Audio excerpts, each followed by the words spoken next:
Hello friends, स्वागत है आपका हमारे यूट्यूब चैनल सब्जेक्ट पॉइंट पर। आज हम लोग क्लास 10th का बायोलॉजी पार्ट 1 जैव प्रक्रम के बारे में पढ़ेंगे। इसका महत्वपूर्ण वीवीआई क्वेश्चन पढ़ेंगे जो कि क्लास 10th के एग्ज़ाम के लिए बहुत ही ज़्यादा महत्वपूर्ण है। और यहाँ जितने भी ऑब्जेक्टिव दिया जा रहे हैं वह सभी 10th में पूछे गए हैं। तो चलिए जल्दी जल्दी चैनल को सब्सक्राइब कर दीजिए और इस वीडियो को जितना ज़्यादा शेयर कर सकते हैं उतना ही ज़्यादा शेयर कीजिए, ताकि जो भी बच्चा इस साल 10th में गया है वो इसे पढ़ सके। ठीक है, चलते हैं अब जैव प्रक्रम का चालू करने। पहला क्वेश्चन पूछा है, रक्त का थक्का बनाने में सहायक होता है। जो आपके खून होता है जब कट जाता है ना, तो कैसे रुक जाता है खून, यही सोचते हैं। कभी सोचे हैं कि खून कट जाता है, कहीं कट जाता है तो खून बहने लगता है, तो रुकता कैसे है?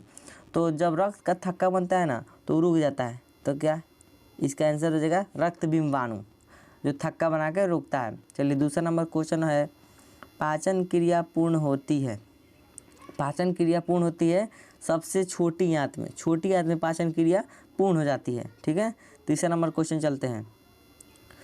तीसरा नंबर पूछा है, छोटी आंत की दीवार में पाए जाने वाली ग्रंथियों के स्राव को क्या कहते हैं?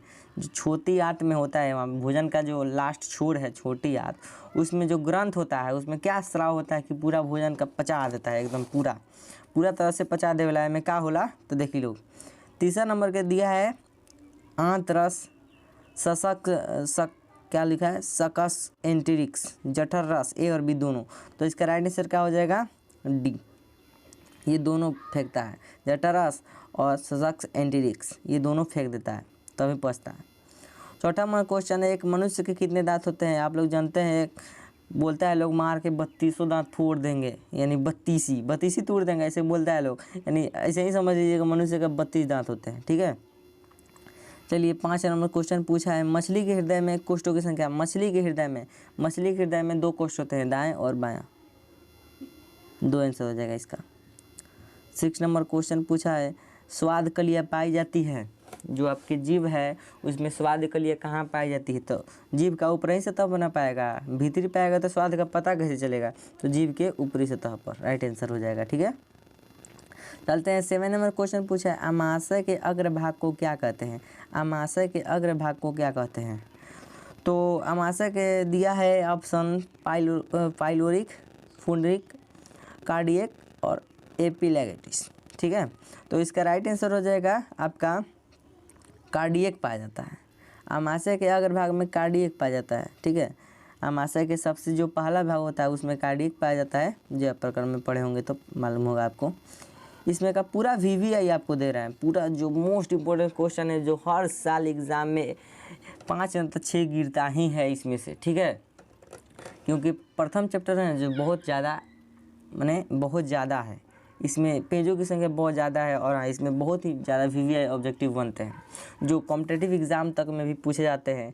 तो चलिए ज़्यादा से ज़्यादा इसे शेयर कीजिए। चलिए 8 नंबर क्वेश्चन है, मुख गुहा का पिछला भाग क्या कहलाता है? मुख गुहा का पिछला भाग क्या कहलाता है? देखिए, मुख गुहा का पिछला भाग ग्रसनी कहलाता है। एकदम राइट आंसर लग रहा है, ए। चलिए, निम्नलिखित में से कौन सजीव के मुख्य लक्षण है? निम्नलिखित में कौन सजीव, जो हम लोग प्राणी हैं, सजीव के मुख्य लक्षण क्या है? सांस लेता है, सांस नहीं लेगा तो जिंदा कहाँ से रहेगा, ये होगा। ठीक है, 10 नंबर चलते हैं।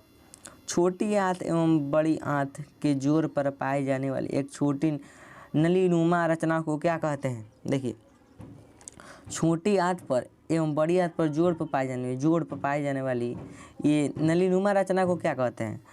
तो आंसर दिया है सीकम, रेक्टम, कोलन, अपेंडिक्स। तो इसका राइट आंसर होगा ए, सीकम पाया जाता है। क्या होता है? सीकम पाया जाता है। 11 नंबर क्वेश्चन पूछा है, छोटी आंत में भोजन के पाचन में निम्नलिखित में किस रस की भूमिका होती है? छोटी आंत में जो भोजन का पाचन होता है तो किस रस की भूमिका होती है? तो दिया है पित्त रस, अग्नाशयी रस, आंत रस। ये सब रस है, यानी सब रस मिलकर एक जठर रस बनाता है, यानी इन तीनों का भूमिका होगा। क्या होगा? इन तीनों का भूमिका होगा। चलिए 12 नंबर क्वेश्चन किया है 12 नंबर, अमाशय में अधपचे भोजन के लेई की तरह के स्वरूप को क्या कहते हैं? अमाशय में अधपचे भोजन के लेई की तरह के स्वरूप को क्या कहते हैं? तो दिया है काइम, चाइल, काइलोमाइक्रान, इनमें से कोई नहीं। तो इसका हो जाएगा आपका ए, काइम पाया जाता है। ठीक है, चलिए 13 नंबर क्वेश्चन है, निम्नलिखित में कौन एमिनो अम्ल के विखंडन से बनता है? निम्नलिखित में कौन एमिनो अम्ल के विखंडन से बनता है? तो दिया है carbon dioxide, carbon monoxide, ammonia B और सी दोनों। तो इसका राइट आंसर होगा अमोनिया। अमोनिया बनता है विखंडन से एमिनो अम्ल के। ठीक है, चलते हैं 14 नंबर क्वेश्चन चलते हैं। स्वपोषी पोषण के लिए आवश्यक है, एकदम आवश्यक है स्वपोषी पोषण के लिए क्या है? तो सब आवश्यक है, जल, कार्बन डाइऑक्साइड। जो पेड़ पौधा स्वपोषी होता है, स्वपोषी किसको कहते हैं? जो अपना भोजन स्वयं बनाता है। किसको कहते हैं? जो अपना भोजन स्वयं बनाता है, अपना पोषण स्वयं करता है, यानी पेड़ पौधा। तो पेड़ पौधों के लिए सब आवश्यक है, तो इसका राइट आंसर इनमें से सभी हो जाएगा। चलिए 15 नंबर क्वेश्चन पूछा है, चाइल्ड का अवशोषण होता है, चाइल्ड का अवशोषण होता है। तो दिया है इलियम में, जेजुनम में, कोलन में, रेक्टम में।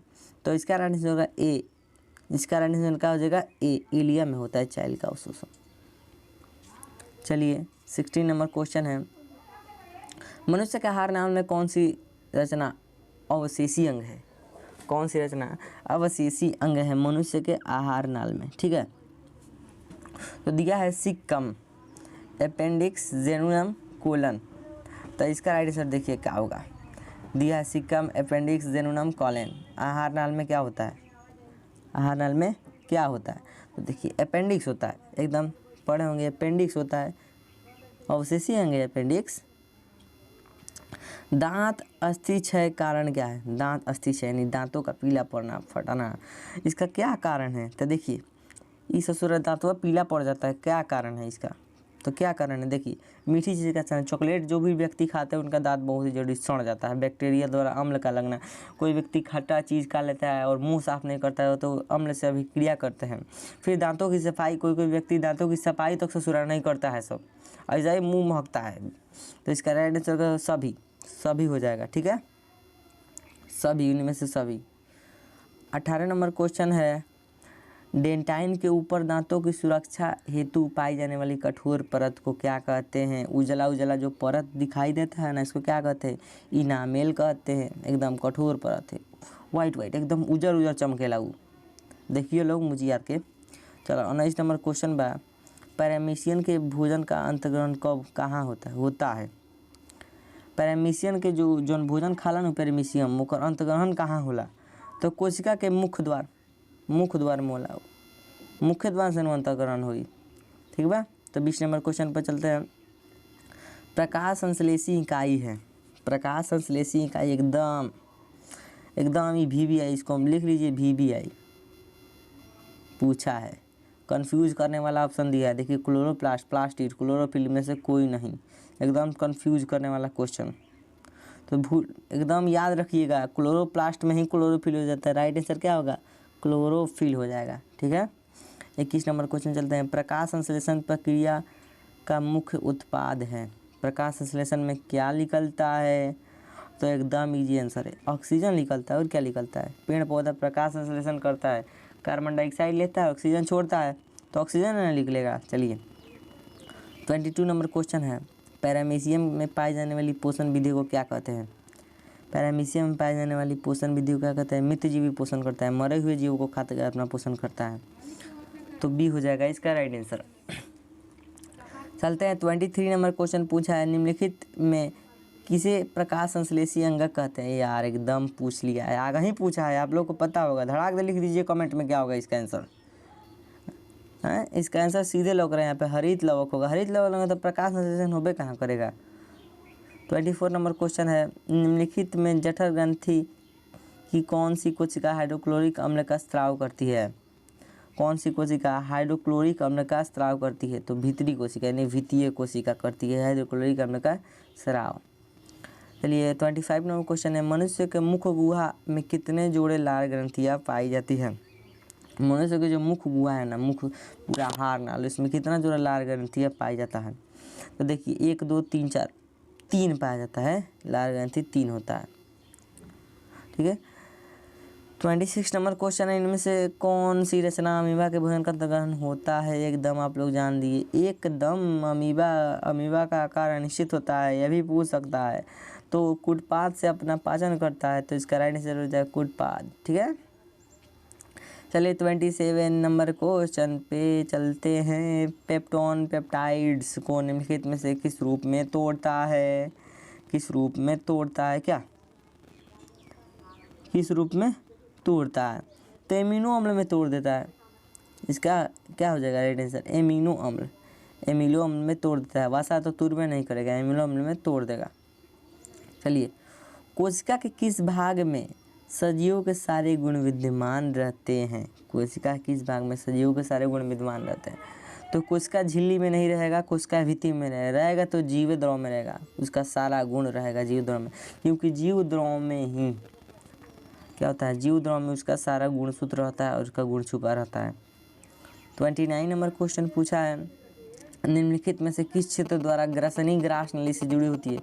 कौन सा छेद है जो ग्रसनी ग्रास नली से जुड़ी रहती है? ठीक है, तो निगल द्वार, कंठ द्वार, मल द्वार और कोई नहीं, तो इसका राइट आंसर होगा निगल द्वार से जुड़ा रहता है। ग्रसनी जो ना निगल द्वार निगला जाता है ना, वहाँ से जुड़ा रहता है।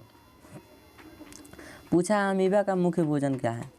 अमीबा का मुख्य भोजन, तो अमीबा जो मन करे वो खा लेगा, वो उसे कुछ भी खा लेता है, तो सभी मार दीजिए। ठीक है, वो एक कोशिकीय जीव है, वो कैसा रहता है किसी को पता नहीं है आज तक ले। 21 नंबर क्वेश्चन चलता है। 31 पूछा है, ग्रहणी भाग है, ग्रहणी किसका भाग है? ग्रहणी किसका भाग है? तो ग्रहणी छोटी आंत का भाग है। ग्रहणी छोटी, एकदम राइट आंसर है छोटी आंत, भले आपको गलत लगे, एकदम राइट आंसर छोटी आंत होगा, VVI है। वह विधि जिसमें जीव पोषक तत्वों को ग्रहण कर उनका उपयोग अपने वृद्धि एवं जनन के लिए करते हैं, उन्हें क्या कहते हैं? अरे यार, उन्हें क्या कहते हैं? जो अपने पोषक तत्वों को ग्रहण कर लेता है, अपने ही पोषक तत्वों को ग्रहण कर लेता है, उन्हें पोषण कहते हैं। क्या कहते हैं? उसे पोषण कहते हैं। तो 33 नंबर क्वेश्चन पूछा है, जीवन की उपापचयी क्रियाओं के संचालन के लिए निम्नलिखित में कौन आवश्यक है? जीवन के उपापचयी क्रियाओं के संचालन के लिए निम्नलिखित में कौन आवश्यक है? तो इसका राइट आंसर होगा सभी। निरंतर ऊर्जा की आपूर्ति, जब तक ऊर्जा नहीं होगा तब तक आप कोई कार्य नहीं कर पाइएगा। शरीर में जब बढ़िएगा नहीं तो कैसे आप लोग आगे बढ़िएगा। टूटे फूटे ऊतकों की मरम्मत, ये हमेशा होते रहता है, कहीं कटता है तो कहीं फटता है, ये सब मरम्मत होते रहता है, तो इसका हो जाएगा C, भले D हो जाएगा, सभी हो जाएगा। ठीक है, तो चलते हैं, इसी के साथ प्रश्न समाप्त होता है। आप लोग से आग्रह है कि इस वीडियो को ज़्यादा से ज़्यादा शेयर कीजिए और लाइक कीजिए। इस वीडियो को जितना ज़्यादा शेयर कर सकते हैं उतने ही ज़्यादा अपने ग्रुप में फैला दीजिए और सब्सक्राइब कर दीजिए, ताकि जो भी लॉन्च वीडियो हो सबसे पहले आप तक पहुँचे और आप लोग इसे देखकर अपनी तैयारी पूरी कर सकें। चलिए, थैंक यू।